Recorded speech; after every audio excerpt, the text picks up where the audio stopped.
sintonia, troca de experiências e um bate-papo descontraído sobre o espiritismo na sua manhã. Deusa Nogueira explica a mediunidade no nosso dia a dia. Começa agora, na sua Rádio Rio de Janeiro, o programa Conversando sobre Mediunidade. Queridos amigos ouvintes da Rádio Rio de Janeiro, Deusa Nogueira conversando sobre mediunidade. E hoje vamos dar continuidade a esse livro tão útil que é o livro Seara dos Médiuns, de autoria do Espírito Emmanuel, através da mediunidade de Francisco Cândido Xavier. E o tema de hoje é mediunidade e alienação mental. Como nós falamos sempre, este livro ele traz comentários acerca de O Livro dos Médiuns. E desta vez é sobre a questão 221, o quinto parágrafo, a quinta questão. Essa questão está no capítulo 18, que o título é Inconvenientes e Perigos da Mediunidade. Ele tem subtítulos assim: Influência do exercício sobre a mediunidade, da mediunidade sobre a saúde, influência do exercício da mediunidade sobre o cérebro, influência do exercício da mediunidade sobre as crianças.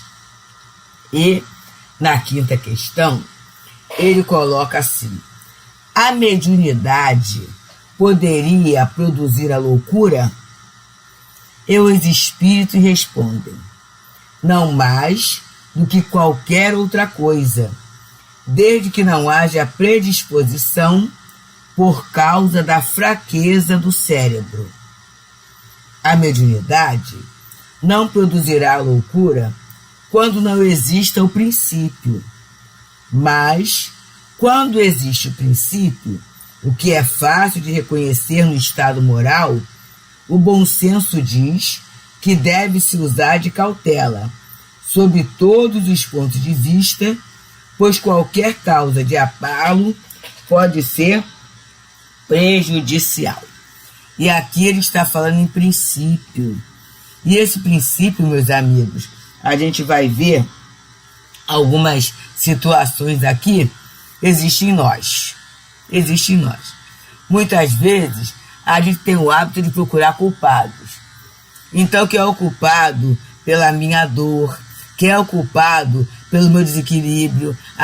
Afinal de contas, eu saí da linha porque fulano ou ciclano fez isso diante de tal situação.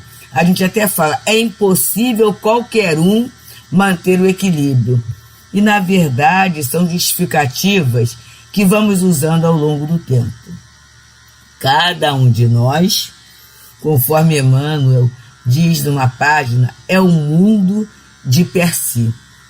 Temos o nosso mundo íntimo e muitas vezes nós nos perdemos analisando a intimidade do outro e não dando um tempinho para vermos a nossa própria intimidade, a nossa própria dificuldade.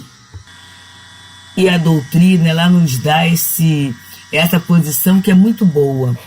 Ontem o programa gravado, né?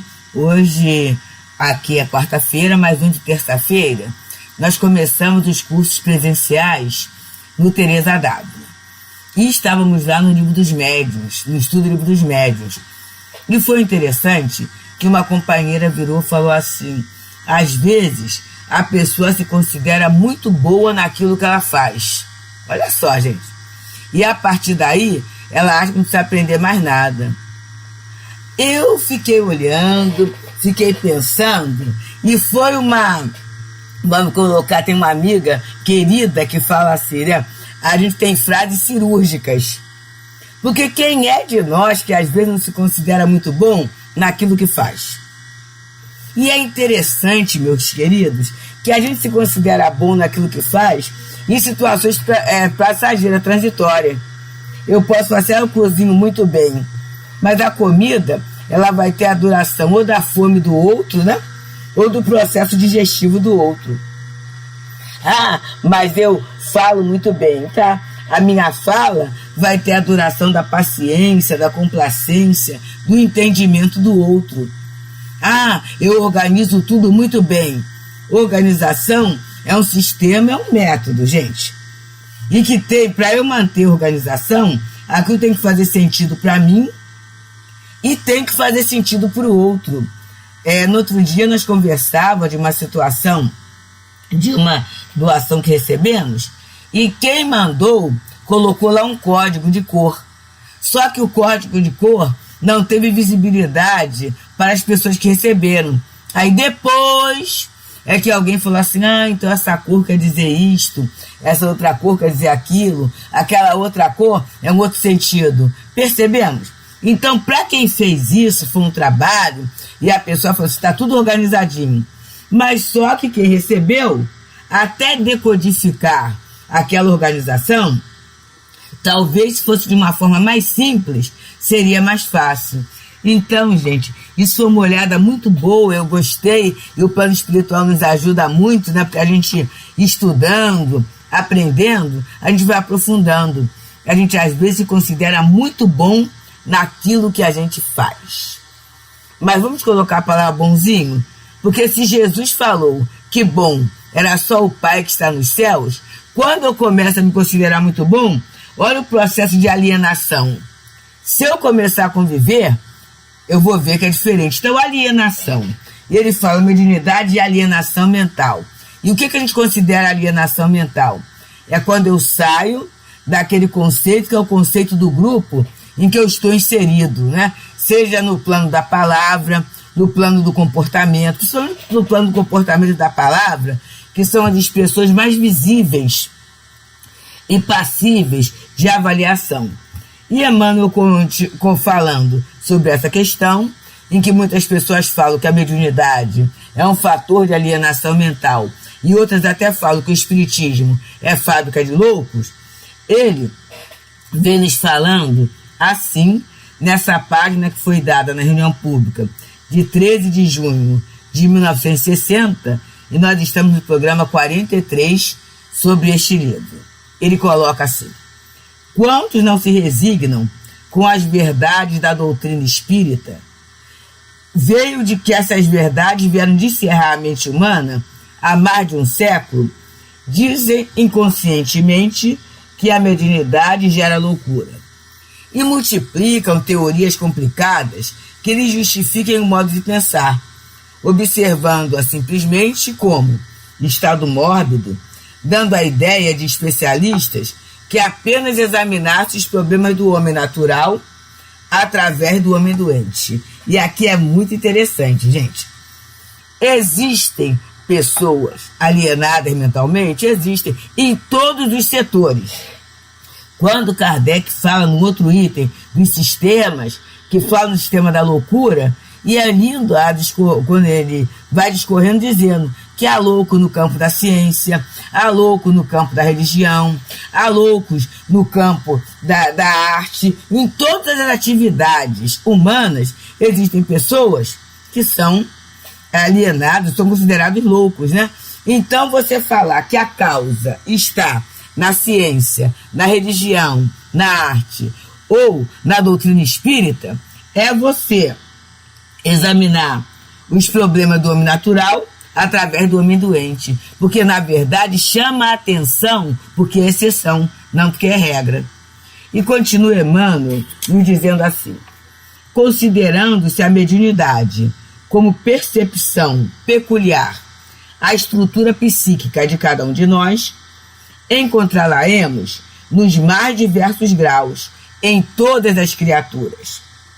À vista disso, podemos situá-la facilmente no campo da personalidade, entre os demais sentidos de que se serve o espírito a fim de expressar-se e evolver-se para a vida superior. E aqui, Emmanuel vem dizendo algo que a gente precisa estar sempre lembrando.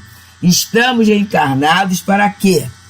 Para aproveitar as expressões da vida material, para nos espiritualizarmos, para entrarmos numa faixa de pensamentos superiores, de palavras úteis, de atitudes dentro da lei de Deus, dentro das normas da lei de Deus. O objetivo é isso. É claro que não conseguiremos no estalar de dedo. É processo. Mas entender que se está no processo ajuda um bocado na nossa caminhada. E ele continua nos dizendo: não ignoramos, porém, que os sentidos transviados conduzem fatalmente à deturpação e ao desvario. Então sentidos transviados. E aí vamos pensar, quem é que transvia os sentidos? Somos nós, né, meus amigos? Porque a questão nossa está toda centrada na lei do uso. A gente tem valores, a gente tem habilidades, a gente tem possibilidades que a gente fica tonto, não sabe usar. E esse aprender a usar é exercício do livre-arbítrio. Eu não sei se eu já contei aos amigos, aos irmãos queridos aqui desta rádio, que meu filho, o Gustavo, tinha 5 anos. E minha irmã e meu cunhado resolveram levá-lo, eu posso falar o nome da firma, porque ela não está mais na ativa, a Mesbla Passeio. A Mesbla Passeio era uma loja muito grande, ficava aqui no Passeio, né, no Rio de Janeiro, e um andar inteirinho de brinquedos. E era uma loja, assim, um magazine, né, uma loja de departamentos, muito procurada pelos habitantes da cidade, né, muito importante. Ela hoje não existe mais, ela só existe em termos virtuais. E aí, o tio e a tia, né, foram levá-lo e falou assim: ô Gustavo, você pode escolher o brinquedo que você quiser. Olha só, gente, para uma criança de 5 anos. Aí ele correu, apanhou um carrinho com controle remoto. Mas aí daqui a pouco ele saiu e colocou aquele carrinho no lugar e apanhou outro. Porque a gente sempre deu como educação, né, essa regra do uso, a gente sempre teve. Então ele tinha muito cuidado em não exorbitar, né? Ele sabia que não era tudo, ele deveria escolher. E aí andou, pegou um brinquedo, pegou outro. Aí daqui a pouco, sabe o que ele pegou, gente? Uma máscara e uma espada do... Era acho que Giban, era um desses personagens de desenho animado, que era um preço, assim, vamos dizer assim, muito insignificante em função daquilo que os tios poderiam dar e daquilo que o magazine, né, a loja tinha a oferecer. E aí, quando ele pegou aquilo, o tio e a tia, Gustavo, é só isso? Ele falou assim: é esse brinquedo que eu quero. E ele trouxe o brinquedo, né? E quando ele chegou em casa, aí vamos lá, né? Pai e mãe esperava, né, alguma coisa eletrônica, naquele momento Autorama, tanto, e a gente viu ele entrar com aquilo e a gente falou assim: meu Deus do céu. E aí a gente fica a questão de saber usar a liberdade. Por quê? Porque a gente não observa com olhos de ver, como Jesus falou, nem o ambiente, nem o momento, nem os recursos. A gente age muitas vezes de uma forma precipitada. E dentro da precipitação, a gente não consegue. E aí a gente vai vendo, gente, a nossa querida Rádio Rio de Janeiro nos ajudando a trabalhar esse livre-arbítrio, a trabalhar essa percepção melhor da vida. O que eu tenho para hoje? É para a gente pensar. Quais são os recursos que o meu corpo, a minha memória, o meu ambiente, o local que eu estou reencarnado, a minha casa, o meu lar, o que eu posso fazer com os recursos que eu tenho? Então a Rádio Rio de Janeiro vai ajudando. Porque quantas vezes ouvindo um programa, a gente tem sugestões consoladoras, de renovação, assim: eu não havia pensado nisto. Ontem mesmo, na verdade, no dia 9, no programa de estudo das obras de André Luiz, no estudo Nosso Lar, foi muito lindo quando a nossa querida irmã, a nossa querida irmã, como falamos, Tereza Cristina, ela falou sobre casas espíritas. Foi muito bom. Falando, né? Há o livro Dimensões Espirituais do Centro Espírita, da nossa Sueli Caldas Schubert, mas a gente às vezes passa batido por essas informações. E ela então falava, cada casa tem o seu propósito, porque é um projeto espiritual. E aí, pode ser grande, pode ser pequena, se falou até de Kardec quando fala nos grupos menores, né? Que seria melhor essa multiplicação, porque é um grupo muito grande, mas eles explicaram, com ela e Marco Antônio, com muita propriedade, que às vezes tem casas que são graças grandes. A gente tem, por exemplo, o Centro Espírita Leão Denis, uma casa grande, mas essas casas, elas fazem o estudo em quê? Com grupinhos menores, para ver o conhecimento, a possibilidade de perguntar, tudo isso. E aí, nós tivemos à tarde a reunião do Leão Denis, do Teresa D'Ávila, Centro Espírita Fraternal Teresa D'Ávila. E no estudo do Livro dos Médios, nós falamos dessa destinação, desse apoio. Porque uma companheira de uma outra casa chegou, terça-feira tem a reunião do tratamento através dos passes, né, tanto 3 horas quanto 7 horas da noite, e essa companheira ia fazer uma cirurgia. E ela então entrou na sessão de tratamento. E entrando na sessão de tratamento, ela recebeu os passes, fez a cirurgia, e após a cirurgia, a gente tem o grupo de visita aos lares.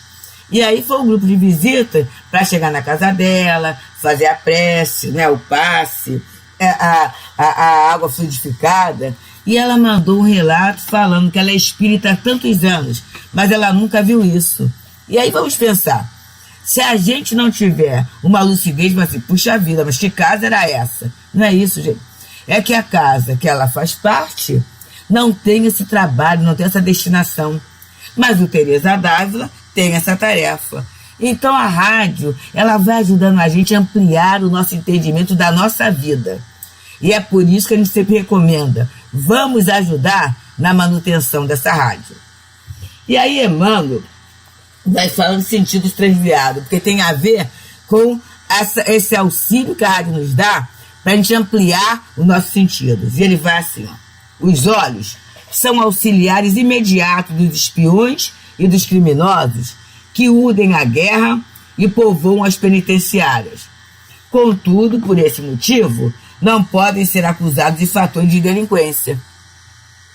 Os ouvidos são colaboradores diretos da crueldade e da calúnia, que suscitam a degradação social, mas não apresentam em si mesmos semelhantes desequilíbrios. As mãos, quando empregadas na fabricação de bombas destruidoras, são operárias da morte. Entretanto, não deixam de ser os instrumentos sublimes da inteligência em todas as obras-primas da humanidade. Muito lindo, né, gente? A gente tinha até, antigamente havia esse bordão, mão leve, que é aquela criatura que consegue furtar sem que o outro perceba. Mas por causa disso a gente vai falar assim, é ruim a beça ter mão, né? Porque mãos roubam. É ruim a beça ter ouvindo, porque pode haver fofoca, crueldade, maledicência, degradação social. Mas será que todo mundo que ouve é assim? Vamos colocar, já que é conversando sobre a mediunidade, o quanto a escuta fraterna, o atendimento fraterno na casa espírita, seja através da recepção, seja através do trabalho específico mesmo do atendimento. Quanta esperança, quanto apoio, quanto conforto oferecem às pessoas. Quanta alegria de viver, quanto entrar no rumo oferece às pessoas. Ouvido de ouvir, olhos, né? O quanto a gente tem possibilidade de ler, possibilidade de ver. Como isso é importante para a nossa vida, não é? Então, ele continua dizendo, o sexo que constrói o lar em nome de Deus por toda parte é vítima de tremendos abusos, pelos quais se amplia terrivelmente o número de enfermos cadastrados nos manicômios.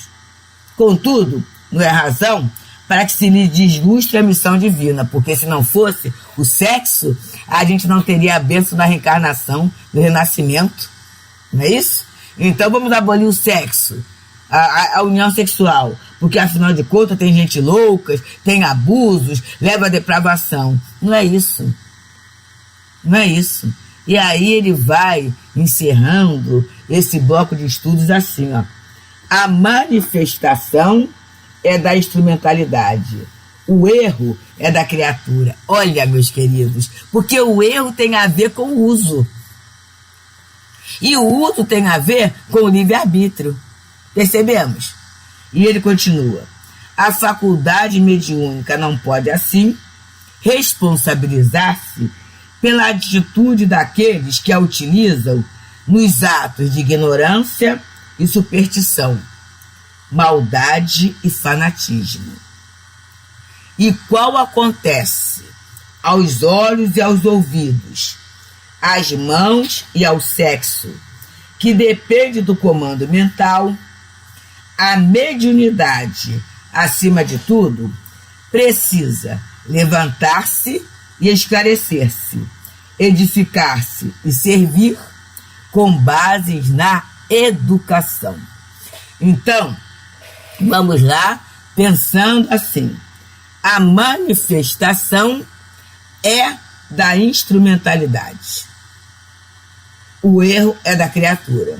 Então, o que vai definir o uso, a alienação mental? Não é a mediunidade em si. É como a criatura usa. E aí vamos pensar. O uso da minha mediunidade tem a ver com o quê? Com aquilo que eu sei. É por isso que a gente estuda. É por isso que a gente tem que estar atento. É por isso que a gente precisa entender o processo. É por isso que a gente trabalha na mediunidade em grupos. Porque o grupo tem avaliação, é um apoiando o outro, é um ajudando o outro para que o exercício seja saudável. É por isso que acontece. Para quê? Para a gente errar menos.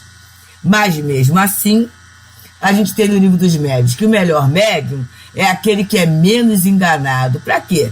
Para a gente não ter a vaidade, não nutrir a pretensão que a nossa mediunidade só vai levar acertos. Não. A mediunidade leva também a perturbação. Todas as vezes em que eu entro no campo da ignorância, da superstição, da maldade e do fanatismo, toda vez que eu esqueço que eu preciso ter um comando mental, que eu sou o dono da minha vida, eu sou o dono do meu corpo, e para isso eu tenho que o quê? Eu tenho que me levantar. A mediunidade é trabalho, vai exigir de mim dedicação, vai exigir que eu me esforce para me esclarecer, vai exigir que eu comece a me edificar e a me servir, e a servir com base na educação. Quando Kardec fala lá no item 200 de O Livro dos Médiuns sobre o desenvolvimento da mediunidade, ele diz com muita clareza que o desenvolvimento da mediunidade está atrelado ao desenvolvimento do homem. Então, queridos, vamos trabalhar de forma consciente, vamos trabalhar de forma ativa e grata ao codificador Allan Kardec, aos Espíritos do Senhor, que nos ofereceram, através do Livro dos Médiuns, através de inúmeras obras subsidiárias, a possibilidade de bem compreendermos, para bem aproveitarmos essa ferramenta bendita, que não é de alienação, é de recuperação e de edificação das nossas almas. Muita paz. Deusa Nogueira explica a mediunidade no nosso dia a dia. Programa Conversando sobre Mediunidade.